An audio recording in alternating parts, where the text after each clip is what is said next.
예, 신구약 전체에 게시된 주 예수 그리스도에 관한 진리. 자, 오늘 이제 민수기 이제 마지막 시간이 되겠습니다. 자, 오늘 이제 큰 틀에서 이제 두 가지 주제를 먼저 볼 건데, 이제 예수 그리스도의 예표가 되는 그런 인물들과, 그리고 또 그분을 또 물론 예표하는 이 도피성은, 이 진리들을 오늘 한번 살펴보려고 합니다. 자, 이제 그 민수기의 이 지금 상황을 간략히 좀 정리해드리면은, 이제는 모세의 사역이 이제 거의 다 끝나가는 시점이에요. 예. 이제 분명 모세의 역할은 이스라엘 백성을 그 이집트에서 출애굽시키고 광야 생활을 통해서 어때요? 이제 안식의 땅으로 인도하는 거죠. 하지만 이제 모세는 지난 시간에 우리가 배웠던 대로 이제 그 무리바 사건, 그때 불순종으로 인해서 이제 약속의 땅은 들어가지 못합니다. 그러니까 이제 모세의 사역의 어떤 역할은 어디까지가 끝이냐면 이스라엘 백성을 안식의 땅 앞에까지만 데려가는 걸로 끝나게 되는 거예요. 그리고 이제 아론은 그 무리바 사건으로 인해서 바로 죽습니다. 예. 이제 약속의 땅 못 들어가는 거죠. 아론도 역시요. 예. 그래서 이제 아론이 죽으니까 당연히 그 아들이 대제사장의 직분을 이어받아야겠죠. 그게 이제 엘르아살이고, 그리고 이제 오늘 이제 볼 인물이 바로 엘르아살의 또 아들인 피느하스에 대해서 한번 보려고 합니다. 이 피느하스에게 하나님께서 언약을 맺으시는데, 그 언약에 담겨있는 내용들의 진리가 예수 그리스도를 또 예표하기도 해요. 그리고 이제 모세도 이제 사역이 이제 끝나갈 시점이니까 어때요? 이제 하나님께서는 모세의 뒤를 이어서 이스라엘 백성을 이끌고 이제 본격적으로 이제 카나안 땅에 들어가서 이제 카나안 땅을 차지하게 하는 그런 인물로 여호수아를 이제 낙점을 하죠. 그래서 이 두 인물들을 통해서 그리스도의 예표를 한번 보도록 하겠습니다. 자, 첫 번째 보시면 예수 그리스도의 대제사장 사역의 예표가 되는 피느하스예요. 자, 당시 배경이 뭐냐면 그 밑에 괄호 1번 보세요. 이스라엘이 발라암의 계략으로 인해 이제 바알푸올의 음행에 가담함으로써 주의 진노가 발하게 되었다라는 거죠. 이제 발라암이 모압 왕 발락에게 돈을 받으려면 이스라엘을 저주받게 해야 되는데, 자기 입에서는 차마 저주를 못하게 됐죠. 하나님 막으셔서. 그러니까 계략을 꾸며서 어떻게 하냐, 이스라엘 백성이 범죄하게 만드는 거죠. 그래서 결국 어떻게 하냐, 모압 여인과 음행을 하게 합니다. 근데 거기서 일단 음행이라 했을 때는 영적 음행도 있어요. 즉 모압인들이 주로 행했던 그런 종교의식, 그걸 통해서 영적 음행을 했고, 또 실제적인 음행을 한 거예요. 왜냐하면 당시의 그 종교의식은 굉장히 음란했습니다. 예, 이교들의 종교의식이 상당히 음란해서 실질적으로 남녀 간의 그런 성교까지 하는 거예요. 예, 그런 의식이었다 보니까 음행에 결국 이 이스라엘 백성이 연루가 돼버린 거죠. 이렇게 음행을 저질러서 하나님의 진노가 발하게 됩니다. 그래서 뭐 여러분 나중에 우리가 또 성경 공부를 통해 배웠다시피 결국 역병으로 치셔서, 그렇죠? 하루 만에 23,000명이 죽었다고 그렇게 또 우리가 배웠죠, 그렇죠? 자, 이제 그런 와중에요, 또 정신을 못 차리고 이 시므리라는 한 이스라엘 남자가 코스비라는 한 미디안 여인을 자기 장막으로 데리고 와서 또 음행을 저질러요. 그 민수기 25장 6절에 나옵니다. 하나님 분명히 진노했는데, 그러면 뭔가 좀 두려워서라도 좀 그런 죄를 멈춰야 되는데, 이 인간은 정신을 못 차리고 어때요? 모압 여자를 자기 장막으로 데리고 와서 또 성범죄를 저지르는 거예요. 음행을 하는 거죠. 자, 이 장면을 목도한 사람이 아론의 손자 엘르아살의 아들 피느하스예요. 그러니까 피느하스가 어떻게 했냐? 이 창을 들고 이 장막으로 들어가서요, 이 음행하고 있는 이 두 남녀를 배를 그대로 관통해서 찔러 죽여버립니다. 자, 이 장면을 보면 인간적인 안목으로 볼 때 잔인하다 여길 거 아니에요? 근데 그것은 인간적인 안목이고 하나님의 관점은 달라요. 자, 괄호 2번 보세요. 이것은 바로 하나님께서 보시기엔 의로운 분노였다 이거죠. 자, 우리가 흔히 알기로 화를 내고 분노를 하는 것은 안 좋은 거다 생각하지만, 성도는 불의, 죄, 악에 대해서는 어때요? 그것을 악하다라고 우리가 분노할 수 있어야 되는 거예요. 그거에 대해서 침묵한다든지 아니면 그것을 오히려 이렇게 옹호한다든지 그런 것들을 포용하게 되면 뭐예요? 그게 자체가 죄인 거예요. 그리스도인은 죄와 악에 대해서 어때요? 분노할 수 있어야 되는 거예요. 전 악이다 이거예요. 저건 죄다 이거예요. 그거에 대해서 반응할 수 있어야 된다는 거죠. 피느하스가 보인 이 행동, 이것은 하나님의 관점에서는 거룩한 그런 분노였다라는 거죠. 예. 사람을 죽인 건데 하나님께서는 오히려 이것을 피느하스의 그런 열성을 인정하신 거예요. 그래서 하나님께서는 이 피느하스의 이 행위로 인해서 어때요? 재앙을 멈춰주셨죠. 만약에 안 그랬으면 뭐예요? 이 죄가 또 이스라엘 백성으로 하여금 진멸시키게 하는 위기가 될 수도 있었던 거죠. 그걸 어때요? 이 피느하스가 열심으로 어때요? 죽여버림으로써 죄를 끊게 해버린 거죠. 그래서 하나님께서는 이 피느하스 행위로 이 재앙을 딱 멈추게 하신 거예요. 그래서 이 일로 하나님께서는 피느하스를 축복하셨다라는 거죠. 자, 그럼 그 축복의 내용이 뭐였냐? 바로 피느하스하고 화평의 언약을 맺은 거예요. 그리고 화평의 언약이 곧 뭐였냐면 영원한 제사장 직분의 언약이라고 말씀하고 있는 것이. 자, 사람의 관점과 분명 하나님의 관점은 다르죠. 사람의 관점에서 피느하스는 살인을 저지른 거지만 하나님의 관점에서는 어떤 거예요? 죄를 막은 거룩한 행위였다라는 거죠. 그것을 하나님께서는 뭐라고 표현하시냐면 피느하스가 주님을 향한 열심이 있었다 그런 거예요. 예. 자, 영적인 교훈도 성도들도 주님을 향한 열심이 있어야 돼요. 그 열심은 뭐냐? 바로 죄를 끊고 어때요? 하나님의 말씀에 합당한 의로운 행실을 하는 것이에요. 예. 죄에 대해서 묵인하면 안 된다는 거죠. 동성연애, 음행, 간음 이런 죄들을 묵인하면 안 된다는 거예요. 죄는 죄라고 강력하게 징책하고 그것으로부터 자신을 분리해서 지킬 수 있어야 한다는 거죠. 예. 자, 피느하스는 바로 그렇게 하니까 하나님께서 복을 주신 거죠. 그래서 그와 화평의 언약을 맺었다 이거죠. 하나님을 위한 열성이 있었다고 피느하스는 그렇게 평가를 받은 것이에요. 예. 성도들도 하나님을 위한 열성이 있어야 한다는 거죠. 자, 그래서 이 피느하스에게 화평의 언약이라 말하면서 영원한 제사장의 직분의 언약이라 그래요. 자, 괄호 3번 보세요. 피느하스는 제가 서두에 말씀드린 대로 대제사장 아론의 손자예요. 자, 아론이 대제사장으로서 예수 그리스도를 예표한다 그랬죠? 자, 그러면 그 아론이 죽고 나면 이제 그 아들에게서 이어서 대제사장을 할 거 아니에요. 그러면 대제사장이라는 직분 자체가 예수님을 예표하는 거 아니에요. 그런 면으로 봤을 때 피느하스도 역시 어때요? 예수 그리스도의 예표가 되는 거죠. 제사장으로서 예수 그리스도의 예표가 되는 인물인 거죠. 그런데 여기서 중요한 것은 특별히 피느하스에게는 영원한 제사장 직분이라는 말이 주어져요. 자, 여러분 여기서 보면 제사장은 어때요? 영원할 수가 없죠. 왜요? 죽으니까. 물론 피느하스도 죽죠, 당연히. 그런데 제사장 직분을 영원하다라는 표현을 씀으로써 어때요? 영원한 대제사장이신 예수 그리스도를 보여주는 거죠. 예. 그러니까 피느하스의 집안에서 어때요? 제사장 직분이 안 끊기는 거예요. 계속 가는 거죠. 예수 그리스도께서 어때요? 대제사장 직분을 영원히 대제사장 직분을 가지고 가시는 거죠. 그런 면에서 예표한다 볼 수 있는 거예요. 자, 그러면 이 영원한 제사장 직분을 화평의 언약이라고 그래요? 여러분 왜 제사장 직분을 갖다 화평의 언약이라고 그럴까요? 자, 보세요. 동그라미 1번 보세요. 밑에. 하나님께서는 피느하스가 이스라엘 자손을 속죄했다고 말씀하세요. 즉 피느하스의 이 행위가 이스라엘 백성의 죄를 용서받게 했다라는 거예요. 자, 속죄라는 개념이 뭡니까? 하나님의 진노를 수행함으로써 백성에게 화평을 가져다 주는 거예요. 죄에 대해서 하나님은 진노하시잖아요. 하지만 제사장은 어때요? 그 하나님의 진노를 갖다가 누구로 드리고 어때요? 죄인과 화해하게 하는 역할을 하는 거 아니에요.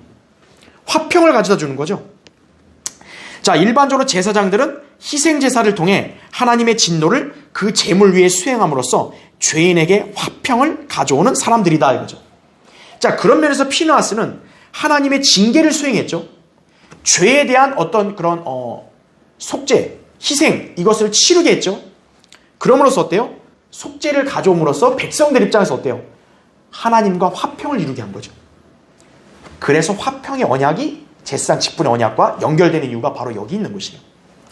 그래서 밑에 보세요. 동그라미 2번. 이와 비교하여 예수 그리스도께서는 하나님의 진노를 친히 그분의 몸에다 수행하심으로써 속죄를 이루셨죠. 대제사장이신 예수님은 다른 제물이 아닌 자신의 몸을 친히 제물로 해서 어때요? 인류의 죄들을 속죄하신 거죠. 그래서 이제 그 사실을 믿는 사람들에게 어때요? 하나님의 화평을 가져다 주었다라는 거죠. 이게 로마서 5장 1절에 나온 말씀이에요. 로마서 5장 1절에는 그러므로 우리가 믿음으로 의롭게 되었으니 우리 주 예수 그리스도를 통하여 하나님과 화평을 갖느니라 이거죠. 예수 그리스도는 바로 우리 죄인들과 하나님 사이에 화평을 이루게 하신 분이에요. 그분을 믿는 사람은 어때요? 하나님과 화평을 갖는 것이에요. 왜냐하면 그분이 우리 믿는 모든 사람들을 대신해서 어때요? 속죄를 완성하셨기 때문에 그런 거죠. 자, 그런 면에서 이제 이 피느하스가 예수 그리스도의 예표가 되는 거죠. 그 다음에 동그라미 3번 보세요. 또한 피느하스가 받은 것이 영원한 제사장 직분의 언약이라는 점에서도 예수 그리스도의 예표가 된다 이거죠. 왜냐하면 그분 역시도 어때요? 영원한 대제사장이시기 때문이다라는 거죠. 자, 예수 그리스도는 레위 계열에 있는 아론 그 집안을 따르지 않았어요. 왜냐하면 아론 집안의 사람들이 계속 죽으니까.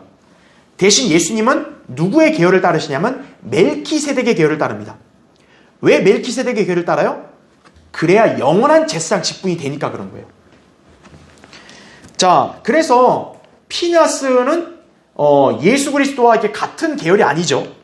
그렇지만 그에게 영원한 제사장 직분 이런 말이 주어졌을 때 그 말 자체의 의미는 예수 그리스도의 예표가 될 수 있다는 거죠.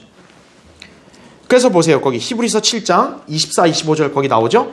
이분은 영원히 계시기 때문에 불변의 제사장 직분을 가지셨도다 이렇게 말씀하죠. 영원히 계시니까 영원한 제사장 직분을 가지신 거예요. 그래서 그러므로 그는 또한 자기를 통하여 하나님께 나오는 자들을 끝까지 구원하실 수 있으니 이거죠. 이는 그가 항상 살아계셔 그들을 위하여 중보하심이라 이렇게 말씀하고 있는 거예요. 영원한 제사장 직분 바로 예수 그리스도를 예표한다라고 보시면 되겠죠. 자, 그래서 제가 일단 간단하게 좀 표를 좀 그려드리면, 자, 일단 모세하고 아론이 있었단 말이에요. 그렇죠? 근데 이제 둘 다 어쨌든 이제 약속의 땅에는 못 들어가요. 그렇죠? 그래서 이들의 후계자가 이제 나오는 거죠. 그래서 지금 우리가 본 게 이제 아론은 엘라살이라는 아들이 있었으니까 대제사장 직분을 이어지죠. 그의 아들이 누구냐? 바로 피느하스예요. 자, 이 피느하스는 바로 뭐가 주어지냐면 화평의 언약이다 이거죠. 여기서 화평이라는 게 바로 왜 화평인 거예요?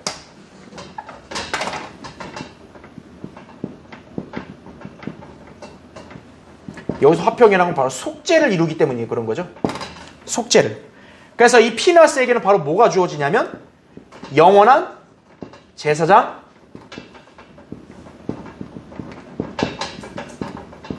직분이다 이거죠. 여기서 눈여겨봐야 표현이 바로 영원한 제사장이라는 거죠. 그런 면에서 예수 그리스도의 예표다 이렇게 보시는 거예요. 원래는 예표가 될 수 없는 게 아론의 계열의 제사장이 아니라 예수님은 멜키세덱의 계열에 따른 제사장 직분이어야 되잖아요. 그러니까 원래는 아니지만 피느하스에게 특별히 주어진 이 언약, 영원한 제사장 직분의 언약이라 했을 때 그 영원한이라는 표현이 예수 그리스도의 영원한 대제사장을 예표하기도 한다는 거죠. 예. 그래서 여기에 있는 이 후계자들의 예표를 봤을 때 일단 피느하스, 그 인물을 통해서 주어진 언약이 그리스도의 어떤 그런 진리와 일치하는 부분이 있다라는 거죠. 자, 이제 그렇게 보시면 되고, 두 번째, 이제는 누구의 후계자냐? 모세의 후계자, 바로 누구죠? 여호수아입니다. 바로 여호수아가 예수 그리스도의 예표가 된다라는 것이죠. 그렇죠? 그래서 모세는 여기에 여호수아. 자, 이렇게 보시면은 된다라는 거죠. 자, 왜 그런지는 구체적으로 설명을 먼저 드리고 좀 정리를 해드릴게요. 자, 보세요. 괄호 1번. 이제 하나님께서는 모세의 사역의 끝을 준비하신다. 그죠? 하나님께서는 모세에게 아바림 산으로 올라가서 카나안 땅을 보라 하셨다라는 거죠. 자, 성경 한번 찾아볼까요? 민수기 27장 보세요.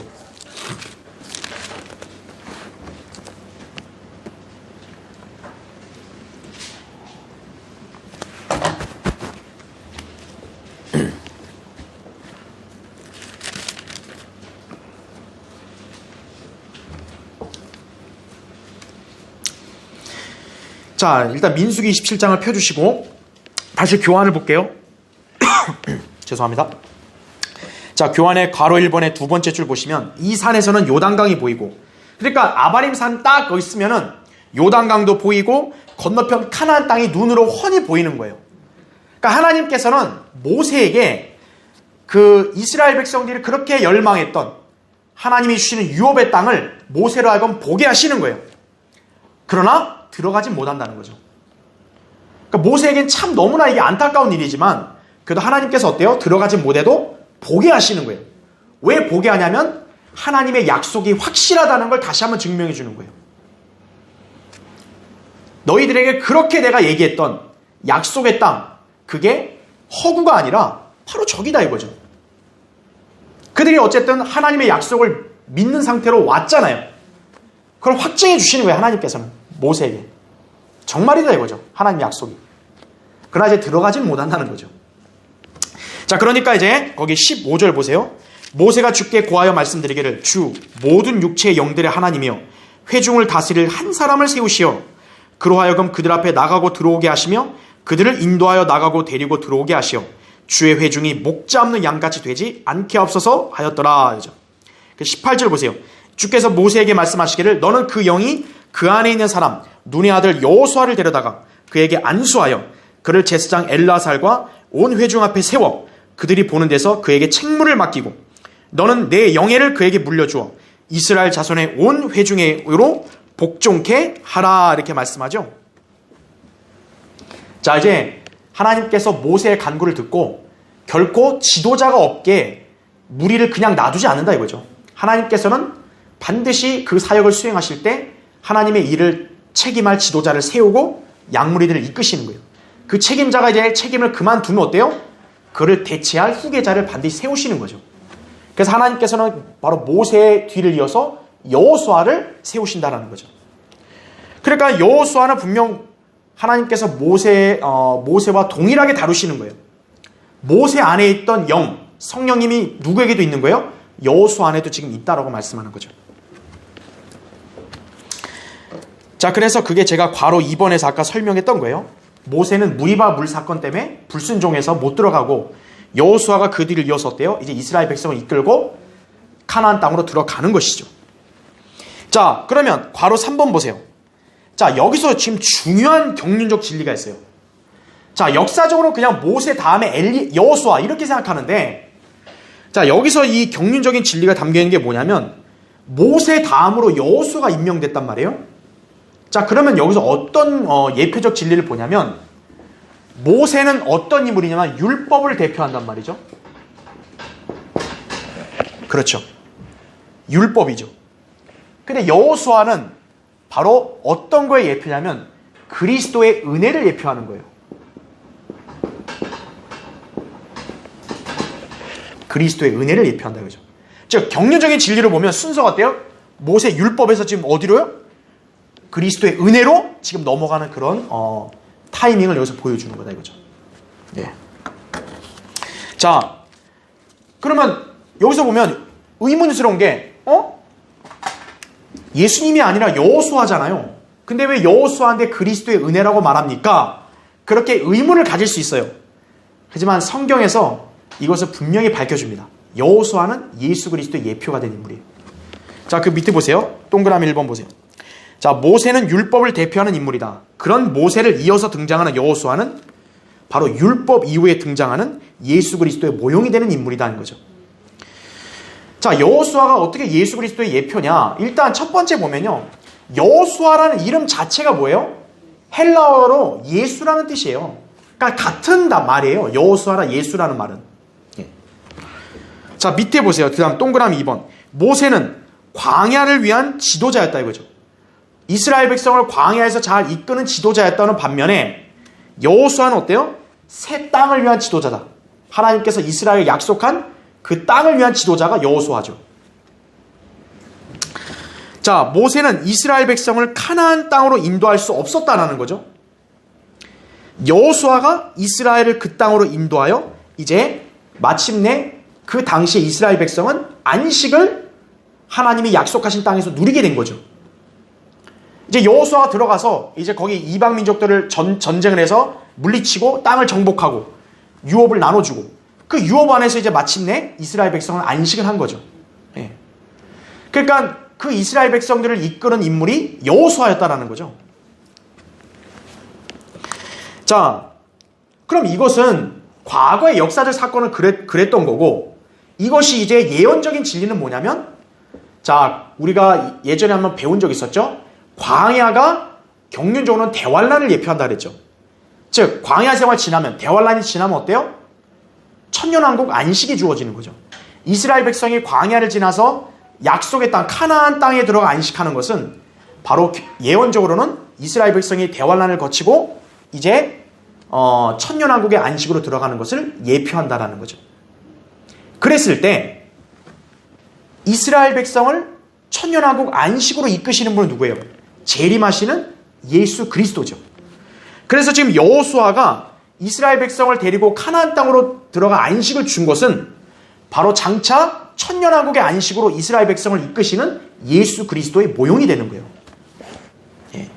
그래서 지금 여기서 모세가 이제 이어서 여호수아가 임명이 돼서 이제 그 사역이 이제 여호수아 쪽으로 위임되는 그 장면은 마치 뭐와 똑같냐면 율법을 대표하는 모세에서 이제 어때요? 예수 그리스도를 대표하는 이제 은혜로 넘어가는 하나의 어떤 전환점이 되는 거죠. 이 사건이. 자, 그럼 보세요. 동그라미 3번. 여호수아는 분명히 이스라엘을 카나안 땅으로 인도했어요. 그러나 카나안 땅은 참다운 안식이 될 수 없었다는 거죠. 그렇죠. 실제로 어땠어요? 이스라엘 백성이 들어가서 카나안 땅을 온전히 다 차지하지 못했죠. 그렇죠. 그리고 그 이후에도 그들이 범죄함으로 계속 어때요? 침략을 당하고 압제를 당했잖아요. 참다운 안식이 아니었어요. 다만 카나안 땅의 유업은 천년왕국의 안식을 그냥 예표할 뿐이다라는 거죠. 네. 그래서 여러분 거기 히브리서 4장 한번 보세요. 히브리서 4장을 보시면 자, 신약에서요 이 역사적인 인물 여호수아의 사건을 얘기할 때 여호수아라는 말을 안 쓰고 예수라는 말을 써요. 그러니까 이 성경 변계자들은 그걸 보고 킹제임스 성경이 잘못됐고 이거는 여호수아가 맞다 그래가지고 여호수아로 다시 바꾸고 막 이러거든요. 그들이 예언적 진리에 무지하다는 증거예요. 거기 히브리서 4장 보세요. 자, 7절 보시면 또다시 오랜 세월 후에 어떤 날을 정하시어 다윗 안에서 오늘이라 말씀하셨으니 오늘 너희가 그의 음성을 듣거든 너희 마음을 완악하게 하지 말라고 함과 같으니라.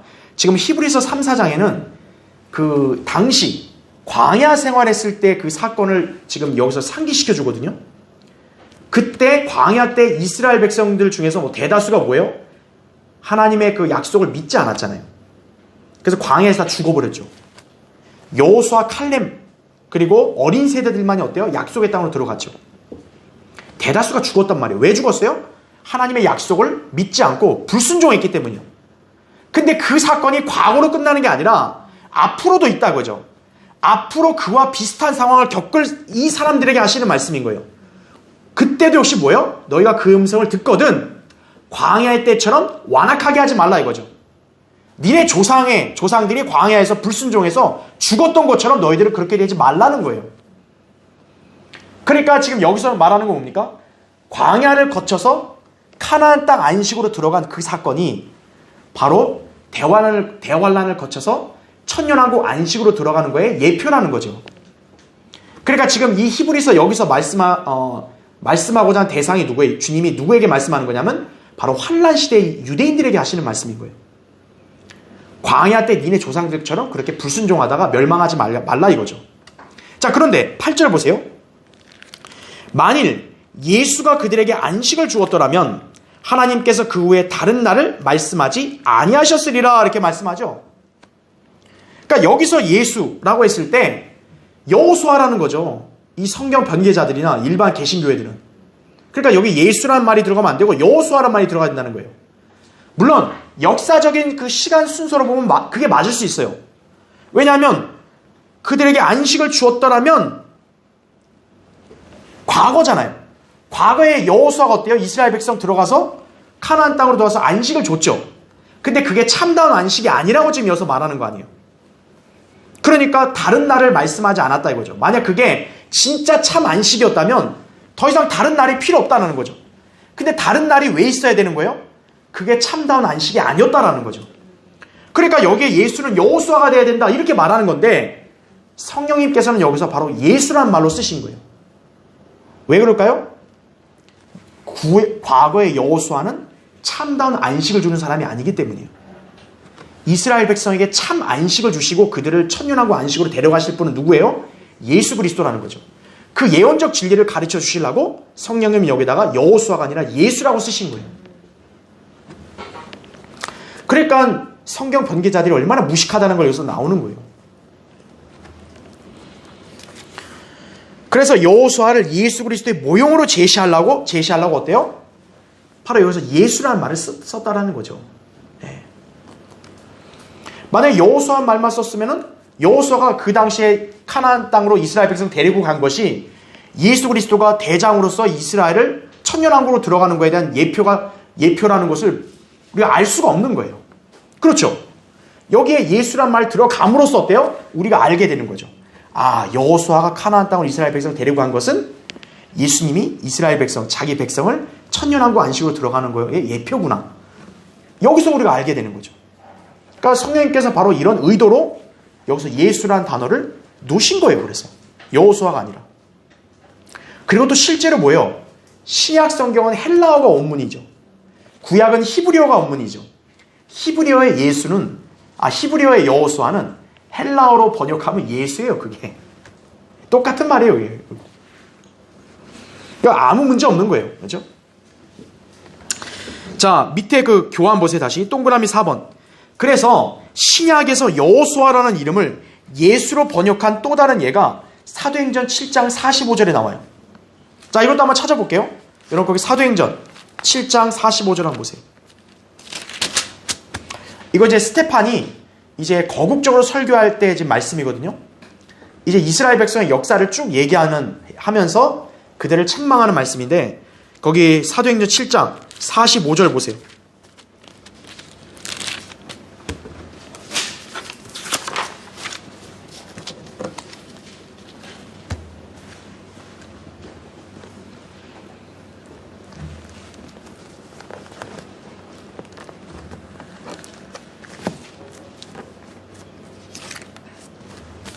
자, 사도행전 7장 45절.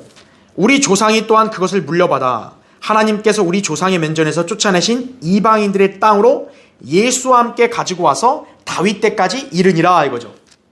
가나안 땅이 원래 누구 땅이에요? 이방인들의 땅이었다고요. 근데 어때요? 하나님께서 어때요? 이스라엘 백성을 그 땅으로 데려와서 이방인들을 내쫓으시고 자신들에게 주셨다라는 거죠. 근데 그때 누구와 함께 가지고 왔다고 그래요? 예수와 함께 가지고 와서 다윗 때까지 이르니라 이거죠. 그러니까 역사적으로 보면 여호수아 때 사실 이 땅에 들어왔잖아요. 그러니까 이 성경 변계자들이나 주석가들이나 이 여러 그 목사들이나 교사들이 이게 여호수아가 돼야 된다. 킹제임스 성경에 틀렸다. 이런 소리 하는 거예요. 근데 킹제임스 성경에서 여기서 다시 누구라고 둔 거예요? 여호수아가 아니라 예수라고 하는 거죠. 왜 그랬을까요? 아까 제가 설명한 것과 같은 맥락이에요. 바로 이 이스라엘 백성을 이제 약속의 땅으로 데리고 온 그것이 장차 뭐예요? 예수 그리스도가 이제 그들을 안식의 땅으로 데려오는 것을 예표하기 때문에 여기서도 예수란 말 쓴 거예요. 딱 한마디로 다시 정의하면 구약의 여호수아는 신약의 예수님과 같구나 이거죠. 어떤 면에서 같은 거예요? 자기 백성을 안식의 땅으로 이끌고 와서 그들에게 안식을 주시는 거에 동일하구나 이거죠. 근데 여호수아가 구약 때 했던 거는 불완전했던 거고 이제 온전한 안식을 주시는 거는 바로 예수님이다라는 거죠. 그래서 그 예언적인 진리를 가르쳐 주시려고 예수란 말로 쓰신 거예요. 그걸 여러분 잘 기억해야 된다 그죠. 자, 다음 페이지 넘어오셨죠. 이제 동그라미 5번 보시면 그러므로 광야에서의 시험의 기간을 지나 가나안 땅으로 들어가는 것이 대환란을 거쳐 천년왕국의 안식으로 들어가는 것의 예표가 되고 과거의 대장인 여호수아가 미래의 대장이신 예수 그리스도의 예표가 된다라는 거죠. 자, 우리가 또 배웠다시피 모형은 실체가 아니라 그랬죠. 모형은 효력이 없는 거예요. 그러니까 여호수아는 모형일 뿐이기 때문에 완전한 구원자가 못 되는 거예요. 그래서 여기 여호수아란 말을 집어넣어버리면 어떻게 돼요? 아까 우리 읽었던 사도행전 7장 45절이나 히브리 4장 8절에 여호수아를 집어넣으면 어때요? 안 되는 거예요. 예수 그리스도께서 이스라엘을 참 안식으로 이끄심으로써 새 땅의 약속을 성취하실 것을 보여주는 거예요. 네. 그러니까 이 모세에서 지금 여호수아로 구도가 바뀐 것은 바로 그런 경륜적인 어떤 변화를 예표로 보여주는 것이죠. 그래서 자, 그리고 동그라미 6번 보세요. 자, 영적인 관점을 한번 볼게요. 모세는 방금 율법을 상징한다 그랬잖아요. 자, 율법은 그리스도인을 안식으로 이끌지 못하죠. 율법으로는 누구도 의롭게 될 수 없죠. 그렇죠? 신약 성도들을 안식으로 이끄는 것은 예수 그리스도의 은혜죠. 요한복음 1장 17절에 율법은 모세를 통하여 받았지만 은혜와 진리는 예수 그리스도를 통하여 온 것이라 이거죠. 즉, 이 말씀에 따르면 율법이 먼저 있는데 율법은 분명 하나님 말씀이고 진리지만 온전하고 완전한 진리는 아니라는 거죠. 언제 때까지만 필요했던 거예요? 예수 그리스도가 나타날 때까지만 필요했던 거예요. 율법은. 그러니까 이제는 어때요? 예수 그리스도가 나타남으로써 은혜와 진리가 우리에게 보여지고 그것이 바로 온전한 진리가 된 거죠. 그래서 우리를 약속의 땅, 우리 그 신약 성도들이 안식하는 것은 우리는 하늘나라에 가서 안식하는 거 아니에요. 그렇죠? 우리가 그런 안식을 누리게 하는 것은 율법이 아니라 뭐예요? 예수 그리스도, 그분의 은혜인 거죠. 그래서 그 순서로 봤을 때도 영적인 관조로 경륜적 순서를 볼 때도 율법 다음에 은혜가 나타나잖아요. 모세 다음에 여호수아가 온 거는 바로 그런 영적인 관점도 있다라는 것을 우리가 또 다시 한번 배울 수 있는 것입니다. 그렇죠? 자, 그래서 모세에서 여호수아로 바뀐 것. 그러니까 지금 그 후계 구도를 통해서도 어때요? 우리는 그리스도의 예표들을 여기서 우리가 공부하는 것이죠. 그렇죠? 자, 그렇게 보시면 되고요. 자, 이제 마지막 12번째. 죄인들의 피난처의 신 예수님을 예표하는 도피성읍입니다. 이제 도피성읍. 거기 민수기 35장 한번 보세요.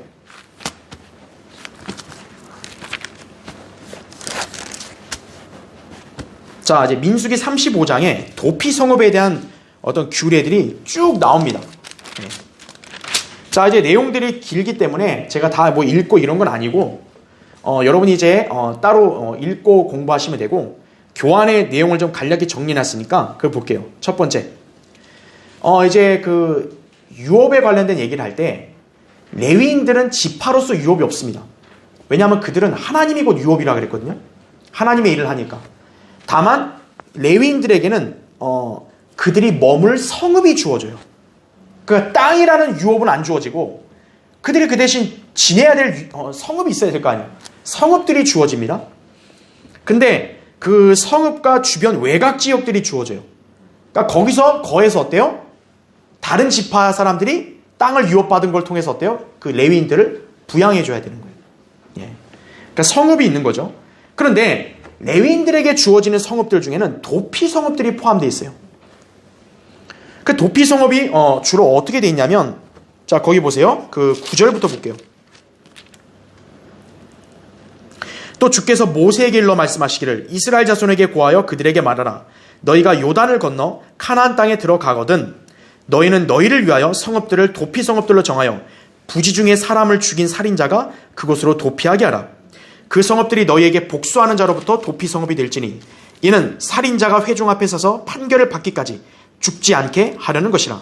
너희가 줄 이 성읍들 가운데서 6성읍은 너희가 도피처로 가지되 세 성읍은 요단 이편에다 주고 세 성읍은 가나안 땅에 주어 도피 성읍이 되게 할지니라. 이렇게 말씀하죠. 이 6성읍은 이스라엘 자손과 타국인과 이스라엘 가운데 기거하는 자를 위한 도피처가 되리니 누구든지 부지 중에 사람을 죽인 자가 그곳으로 도피할 수 있느니라. 이렇게 말씀하고 있습니다. 자, 지금 보니까 총 6개 성읍을 줘요. 근데 요단강 이편과 요단강 바로 그 서편, 즉 가나안 땅 3개, 6개입니다. 그래서 어떤 구조로 되어 있냐면 북부, 중부, 남부 각각 하나씩. 그래서 요단강 동편에는 그 바로 루벤 지파, 그 다음에 그 므낫세 반 지파 그렇게 살잖아요. 그렇죠?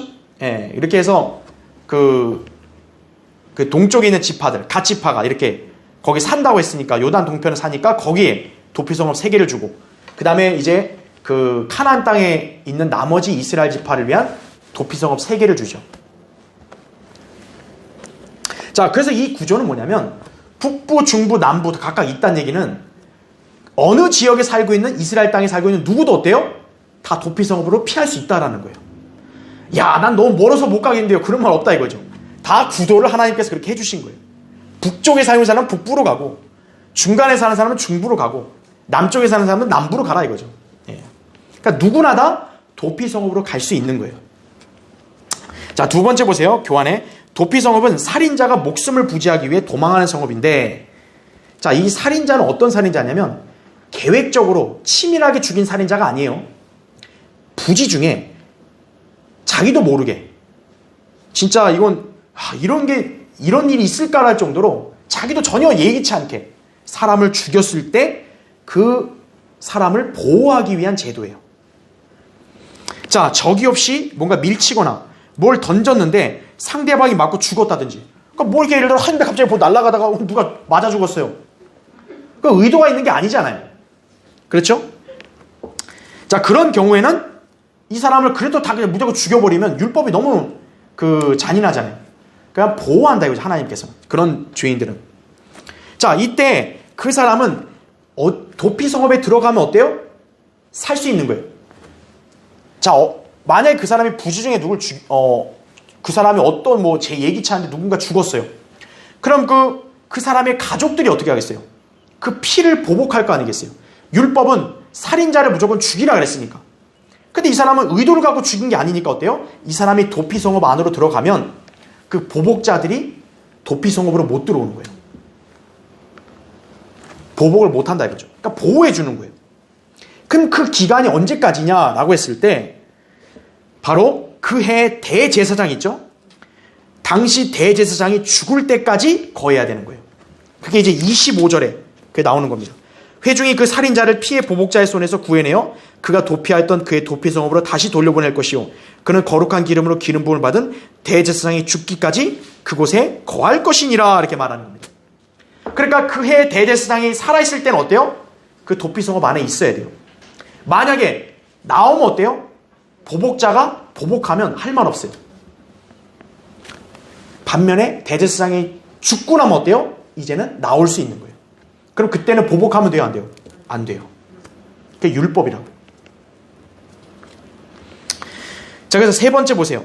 도피성읍에 관한 규례에서 우리는 신약 성도들이 받은 이 구원의 모형이 되는 진리를 발견할 수 있다는 거죠. 자, 도피성읍은 바로 예수 그리스도를 예표하는 거예요.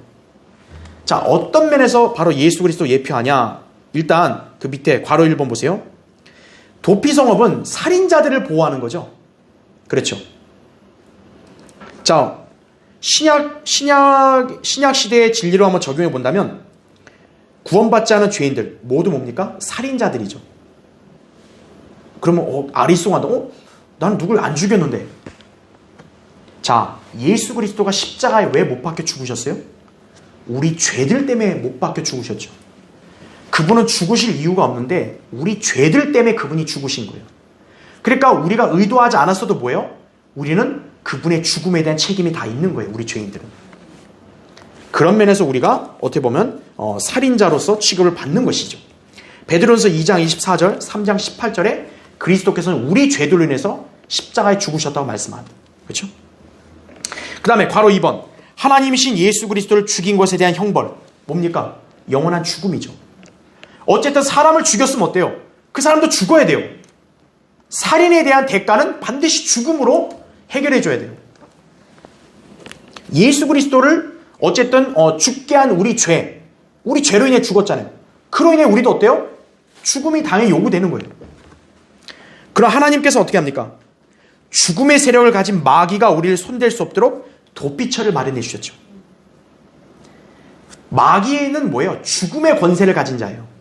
그러니까 죄에 대해서는 죽음을 집행할 수 있는 권한이 있어요. 마귀는. 그러니까 우리도 어때요? 마귀가 권세를 행사해서 죽을 수 있는 건데 우리는 어때요? 죽음에서 해방된 거죠. 그 권세에서. 왜냐하면 바로 예수 그리스도를 믿었기 때문이에요. 그래서 그 도피처는 바로 부활하신 주 예수 그리스도를 나타내는 거예요. 우리 죄들로 죽였던 바로 그분께서 우리에게 피난처와 구주가 되시는 거예요. 그러니까 우리는 당연히 죽음의 권세인 마귀에 의해서 죽을 수밖에 없고 멸망할 수밖에 없는데 예수 그리스도를 믿음으로써 어때요? 그분 안으로 들어가서 어때요? 보호를 받는 거예요. 마귀가 더 이상 우리를 죽음의 권세로 공격할 수 없게 하신 거예요. 자, 우리는 부활하시어 그래서 도피성읍 밖으로 나면 어때요? 죽게 되죠. 그리스도 밖에 있는 죄인들은 다 뭐예요? 그래서 멸망하는 거예요. 도피성읍 안에 있어야 안전하듯이 죄인들도 예수 그리스도 안에 있어야 보호받는 거지, 예수 그리스도 밖에 있는 죄인들은 그 누구라도 아무리 선한 사람이라도 죽음의 권세에 의해서 죽고 멸망하는 거예요. 그렇죠. 그러니까 예수 그리스도를 믿어야죠. 자, 괄호 3번. 구약의 대제사장이 살아있는 동안 살인자가 도피처에서 피해 보복자로부터 보호받은 것처럼, 자, 대제사장 살아있을 때는 어때요? 도피성읍 안에 있으면 누구도 못 건드리죠. 신약의 대제사장은 누구세요? 예수 그리스도죠. 그분께서 살아계시는 한 마귀는 죽음으로 우리를 위협하며 건드릴 수 없다 이거죠. 한마디로 말하면 신약 시대의 성도들은 뭐예요? 예수 그리스도가 영원히 살아계시기 때문에 우리의 구원도 영원히 보장되는 거예요. 만약 예수 그리스도가 죽으신다면 우리 구원도 영원히 보장 못돼요.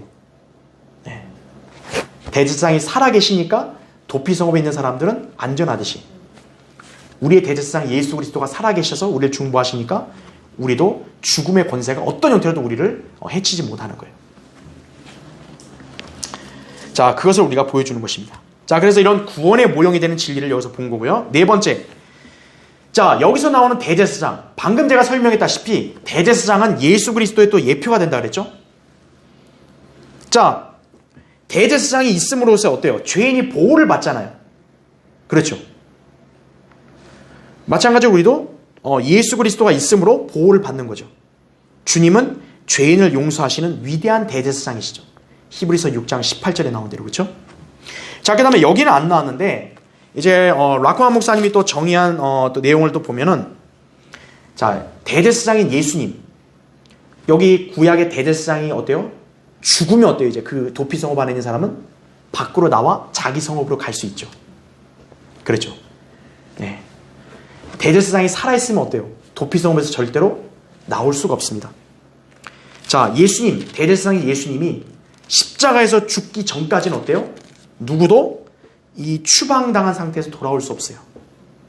그래서 이걸 어디다 적용시키냐면 바로 구약 성도들에게 적용시키는데, 구약 성도들은 그래서 바로 하늘로 못 가고 어떻게 된 거예요? 아브라함의 품이라는 임시 거처로 가 있을 수밖에 없었죠. 왜냐하면 대제사장이신 예수 그리스도가 아직 죽기 전이다 보니까.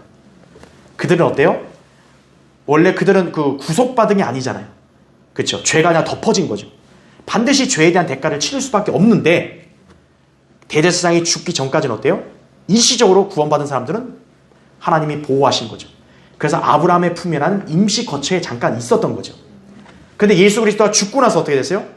이제 지하 세계로 가서 그 구약 성도들이 그분의 피로 어때요? 이제 구속을 완전히 받음으로써 어때요? 이제 하늘로 올라가게 된 거죠. 대제사장이신 그리스도가 죽으심으로 인해서 어때요? 이제 구약 성도들이 임시 거처인 아브라함 품에서 보호받다가 마침내 이제 하늘나라로 간 거죠. 예. 또 그것을 또 예표적으로 또 보여준다, 이렇게 또 얘기를 합니다. 또 굉장히 그것도 적합한 진리죠, 그렇죠? 예. 자, 그래서 도피성읍은 예수 그리스도 예표가 되고, 그 도피성읍에 빠져나올 수 있는 기준이 되는 대제사장의 죽음, 예수 그리스도를 또 보여준다라는 거죠. 자, 마지막 다섯 번째, 도피성읍. 자, 이것은 그 위치가 어디에 있냐면 주로 고지대의 위치예요. 여호수아 20장에도 다시 도피성읍에 대한 규례가 나오는데, 그 도피성읍을 위치하는 지역이 높은 산지입니다. 자, 이것은 두 가지를 예표하는 거예요. 괄호 1번 보시면 예수님께서는 너희는 세상의 빛이라, 산 위에 있는 성읍이 숨겨질 수 없느니라, 마태복음 5장 14절에 말씀하거든요. 여기 말씀 보면은 산 위에 있는 성읍이라고 했잖아요. 이게 도피성읍을 말하는 거예요. 근데 도피성읍을 말하는데 너희는 세상의 빛이라고도 말해요. 우리 성도들을 빛이라고 또 여기서 얘기합니다. 자, 이것은 바로 뭘 얘기하냐면 구원받지 않은 죄인에게 그리스도인이 어때요? 도피성읍이신 예수 그리스도를 찾을 수 있도록 그를 인도하는 빛이 되어야 한다는 걸 보여주는 거예요. 즉 산 위에 있으면 어때요? 눈으로 다 보이는 거 아니에요. 그러면서 성도들을 뭐라 그래? 빛이라 그러죠. 그 빛으로 어때요? 비춰서 사람들로 하여금 도피 성읍을 잘 보일 수 있게 해줘야 된다는 거죠. 즉 성도들은 구원받지 않은 죄인들은 어때요? 도피 성읍이신 예수 그리스도를 볼 수 있도록 비추는 역할을 해야 된다는 걸 보여주는 거예요. 또 괄호 2번에 도피 성읍이 산 위에 있다면 눈에 잘 띄어야 되잖아요. 그것이 예수 그리스도를 예표하기 때문에 그리스도인은 어때요? 죄인들이 예수 그리스도를 쉽게 찾을 수 있도록 공개적으로 증거하고 공개적으로 알려줘야 된다는 거죠. 누구처럼? 무슨 죄사함의 비밀이니 뭐니 그따구 소리 하면서 사람들을 딱 꼬드겨가지고 이렇게 와서 여기 와야만 볼 수 있다. 그런 게 아니라는 거죠. 도피 성읍이 산 위에 있어서 어때요? 누구나 볼 수 있게. 성도들은 죄인들로 하여금 예수 그리스도를 누구나 쉽게 보고 나올 수 있도록 그렇게 증거하고 인도해야 된다는 것이에요. 무슨 이상한 말, 뭐 그럴듯한 말로 막 무슨 꼬아가지고 무슨 비유니 뭐니 해도 그런 소리 하는 이단 종파들은 잘못된 거예요. 도피 성읍의 진리는 바로 우리에게 그것을 가르쳐 주기도 한다라는 것이죠. 자, 이제 결론적으로. 자, 우리 이제 민수기 이 책을 통해서 이스라엘의 역사와 연관된 다양한 수를 제시한다는 걸 제가 처음에 말씀드렸죠. 그러다 보니까 뭔가 신약적인 진리들이 많이 없을 걸로 보였는데 막상 보니까 어때요? 이스라엘의 행적이나 하나님의 섭리적 역사 이런 그런 내용들을 보면서 또 신약 성도들이 배울 영적 교훈들도 있었죠. 그러다 보니까 어때요? 당연히 예수 그리스도와 연관된 진리들도 민수기 여러 곳에서 발견될 수 있었다는 거죠. 우리는 지금 바로 그 진리들을 공부한 것이. 그래서 이 구약의 역사책들을 우리가 등한시하면 안 된다는 거죠. 그러니까 여러분이 왜 성경을 더 많이 공부해야 되냐? 구약에 있는 더 영적인 진리들 더 깊이 있게 알므로써 우리의 영적 성장도 더 많이 이루어지고 안목도 더 넓어진다는 것을 보여주는 것입니다. 여러분 그동안 이제 민수기를 통해서 우리가 그리스도와 연관된 진리들 다 본 것이에요. 그렇죠? 자, 다음 시간에는 이제 신명기로 넘어가도록 하겠습니다. 네.